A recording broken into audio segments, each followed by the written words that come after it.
I have always loved crows. I used to listen to them down in our pasture when the crops were gathered. Of course, there would be lots of corn spilled on the ground, and they would be down there gorging themselves and cawing. And lately, I've had them stalking around here in the yard around my apartment, and I wrote this poem about them very recently. Can crows smell jasmine? You spend so much time with me, I finally have to ask. Brother Crow, where do you go when you leave my yard? Does a tree make your cottage?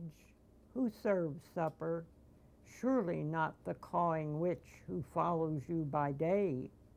Or could she change under a high moon on a swaying branch?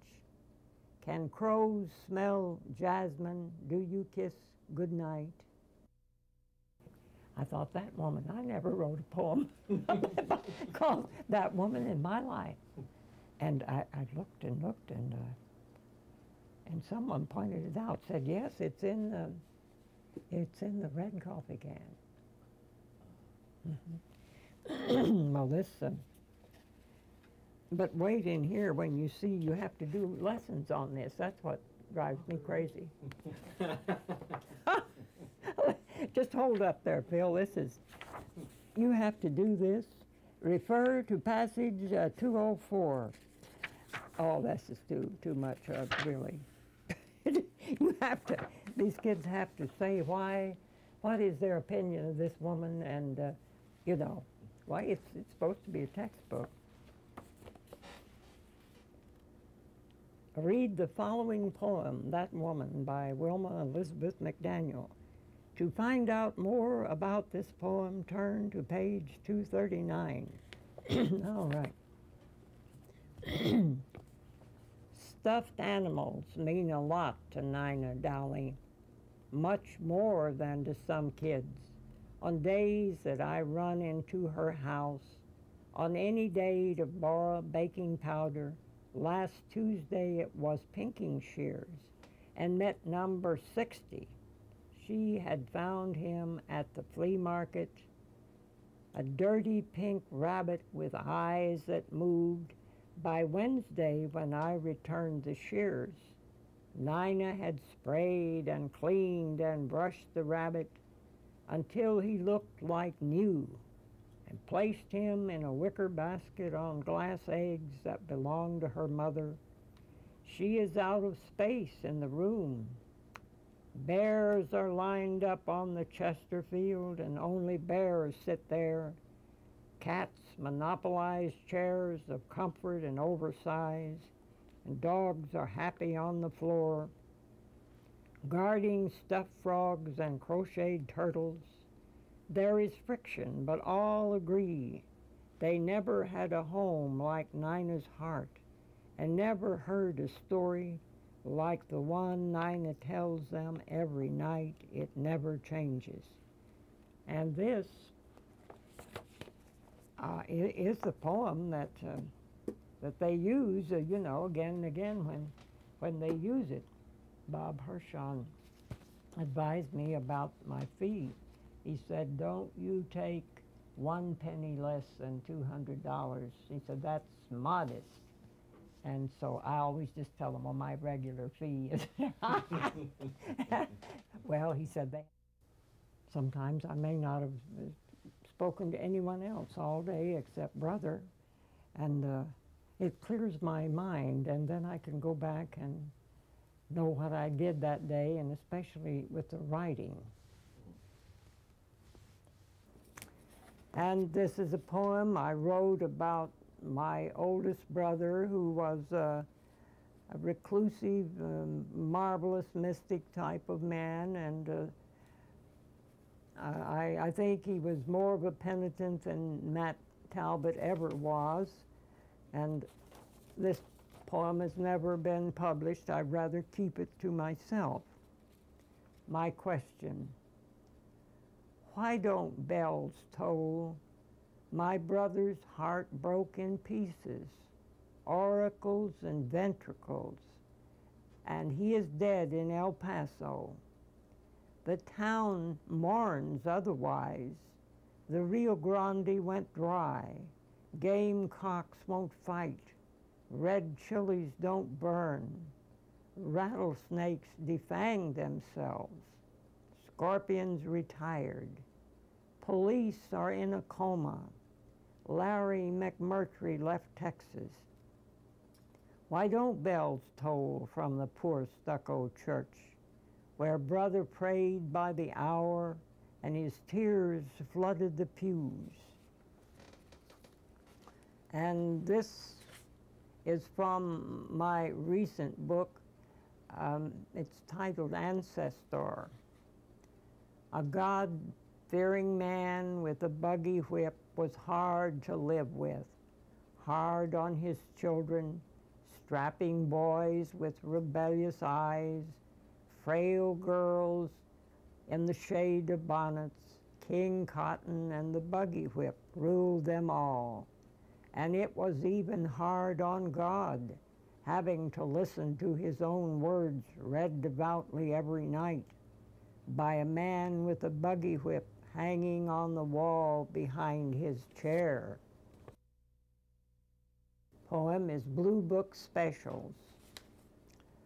The cars on Smiley's lot are below Blue Book, he tells us on TV, 50 times each day.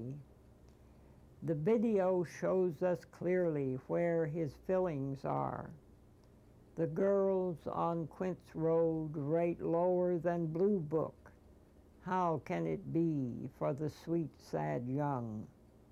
Someone on the car lot said Smiley loaned a Pinto, a Blue Book special, so the girls had wheels.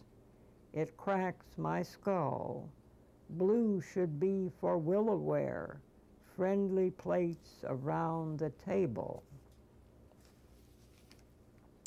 My toad has yellow eyes.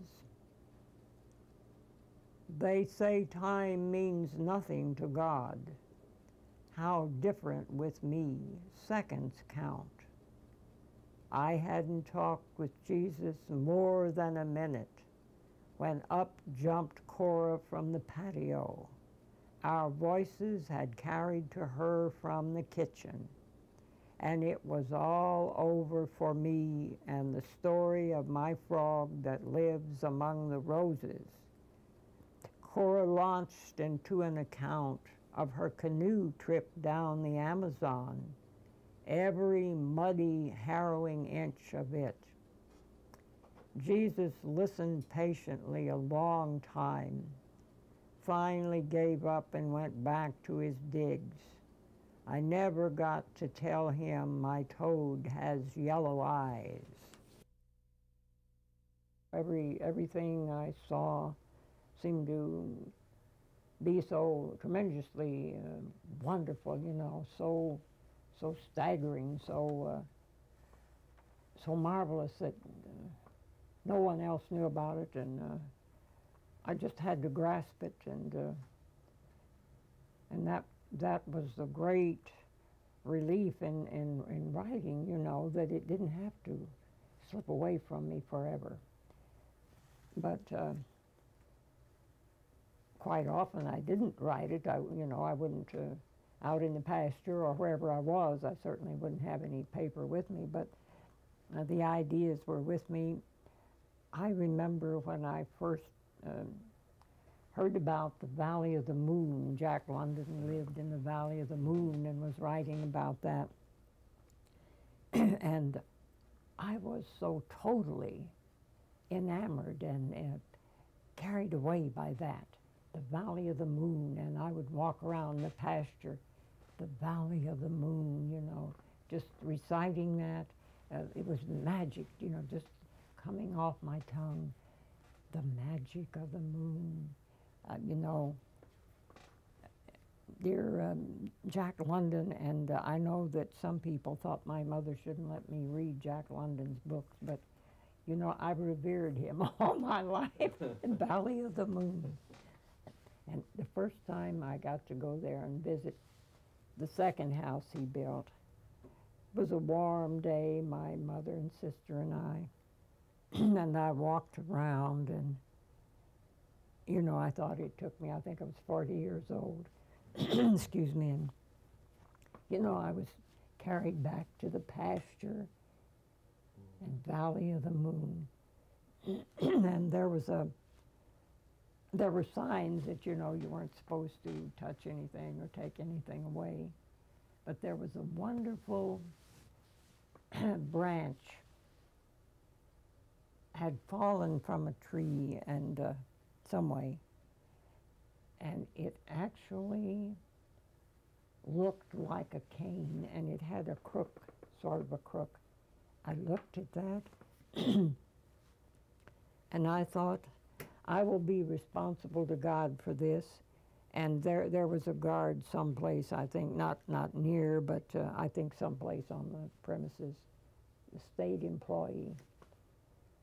I picked that cane up and I just walked on it, hobbling slightly, and just walked right on out of there to the car. And for years I had that. And a student came past our home here in Tulare. We had known, my mother had known his grandmother in territorial days in Oklahoma, and he had come by to pay his respects on the way to the university in San Francisco.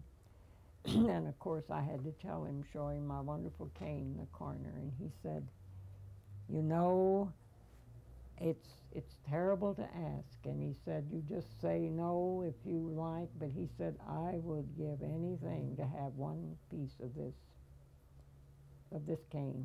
He said, I'm such a fan of London's. And instead of cutting off a piece at the bottom, in a burst of generosity, I had him break the handle off, you know. And there went my cane, although I kept it for years. But this shows the power of literature, doesn't it? Something that would stay with us a lifetime. And I walked out of there with that, and I don't know, you know, the ghosts of everything that I'd read about Jack London came back, and my older brother once met his wife, you know, the widow, and she told him some stories about her late husband, about his drinking, how he used to come home from the bars, and I think he had a horse, you know, maybe a wagon or something, that the horses would bring him home on the road back.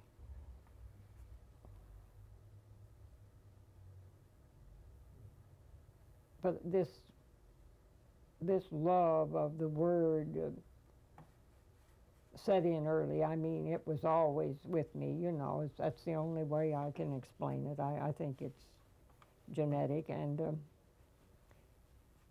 it's not just an unmixed pleasure either. It can bring a very great sorrow, and you know, it can divide us even from people. There will always be quite a bit about my downtrodden relatives and all, and I never try to hide anything that's, you know, that is not, it isn't a shame to you know, to tell the things that need to be told. This is titled Responsibility. We had to care for Aunt Luly's brand new baby. Of course we did. The two of them were helpless in the white iron bed with the chamber pot pushed back. Wind blowing so bitter cold outside, it ruffled the curling newspapers pasted on the wall. No one knew where Alvin went. That didn't really matter now. A no-good husband out there. Aunt Luly belonged to us and her babe. Grandmother was saying, we have to give her hot tea with sugar to bring her milk down. The baby is small but strong and looks just like her mother. Praise the Lord.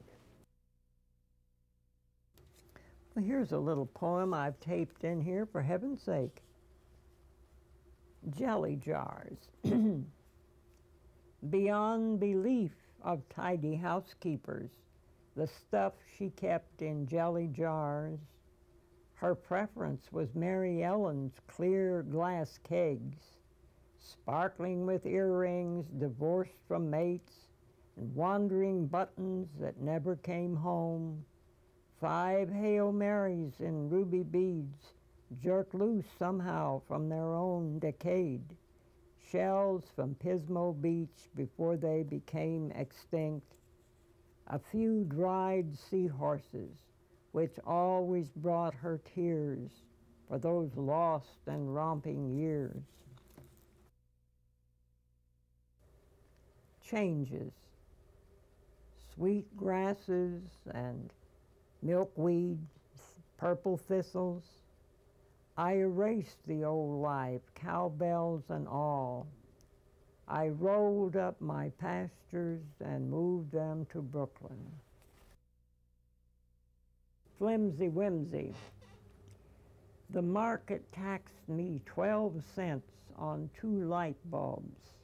I keep a record of them. They last only 2 months and 3 days. Well, I know one marriage that didn't last even that long. The bride's parents are trying to get a refund on part of the expenses for a fancy reception. I don't think they have a prayer for getting any refund, no more than I do with my flimsy light bulbs. Things are just not holding up these latter days. You know, the reception was on beyond belief, but they couldn't get anything back. I wrote this many years ago. It appeared in Way, the Franciscan magazine Way. Offering first fruits. Come here, Jesus, with your hungry eyes. See the pie I made, such as you have never seen before. A great mound of gold with crusts that flake apart, and strawberries that bleed all over the plate, just for you, nobody else. Called here, I get a lot of the wrong numbers, and this boy said, Lola! And I was annoyed. I said, no, Lola is not here right now. And I wrote this poem. And I remembered another person named Lola. Lola. Lola, they called her, and she had dipped snuff since she was 9. I remember the brown glass jars. There must have been 50 lining her mantel. On winter nights, firelight reflected in them like so many votive candles. I love to go there, and just now I feel my nose burn. The encouragement I had from Cornelia Jessie, you know, the great scholar, and her husband, Irving Sussman, they encouraged me. They kept pressing gently. They said, you probably don't even know it. Maybe you do, maybe you don't, but we feel that you're already an authentic American poet. You know, from the way you feel and react and from what you've already written. And they urged me to seek publication. If you're turned down, it doesn't matter. You have to get your work there before editors, and there will finally be someone who will recognize it. That's the only way I had courage to take my work to that editor, because before that, wild horses couldn't have dragged me, and until I met those people, I really didn't see the need. I didn't have this, you know, this impetus, this urgency to seek publication. But looking back, I realized that timing had something to do with it. My mother was getting well on in years and having health problems, and I thought, if life takes its natural course, I will be left without her, and there would be nothing in the world to keep me from writing, nothing I wanted more to do. Dr. Ortiz says this is her favorite book of mine, and it helped reconnect her with her Okie roots. And she sat at this table and read the manuscript of Red Dirt to me, and I pointed out to her certain portions of it that I thought were not authentic Okie material, and strangely enough, she omitted those. I've been so proud of her work, and of course her friendship means so very much to me. Origins. And again, we always have biblical phrases, as this one editor says, "You're so flagrantly biblical." He said that admiringly. Origins. By a still small voice heard above the choking winds that had filled their mouths with dust instead of food, the Okies in California always knew where they had come from. Via Dolorosa. Dust Bowl women cried special tears on the Highway 66 exodus to California, yellow from snubs and fever, abusive state line guards, purple when tires went flat and the water hose broke.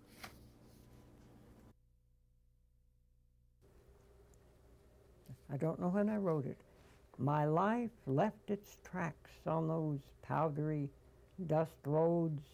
After a drought, sweet rain flattened my hair, washed my young dreams crystal clear. Well, it seems to me that's just about complete. I just said what I just had said what I had to say.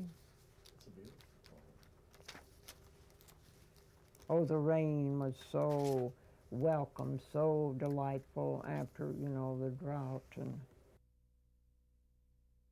there's a poem I wrote in Hanford. You know, as I say, I wasn't spying. I was just looking and listening. How long did you live in Hanford? All the time until our aunt died, our elderly aunt. 4 years, I guess. Scene on Mayfair Street. We lived on Mayfair. 1993. Friday sun is sinking, and the young Cuban in apartment 11 is having his regular weekend heebie-jeebies. He and this town cannot agree, and he will blast out on his Harvey, splitting air down the street headed for Pismo Beach. Fish dinner, girl watching on the pier until late Sunday when home beckons him again. Oh, he'd split out there on that Harley. And it's just as well that some of our relatives can't, you know, don't read much more.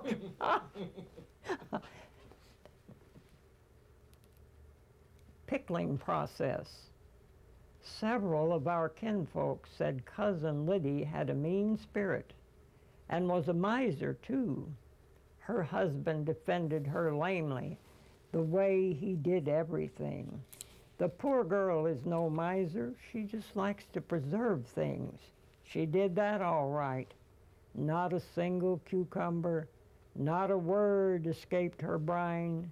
They were kept soaking up salt until the next family gathering. Soon she will start making hominy. That means lie in the water and on Liddy's tongue. We will hear the worst about ourselves.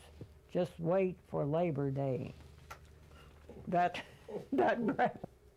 there's a little poem. Forces. Wind. Wind played a major role in my early life, changeable as its very name. Sometimes it was sighing gentle, soothed my fears under a patchwork quilt. Once it became so violent it blew my young life away.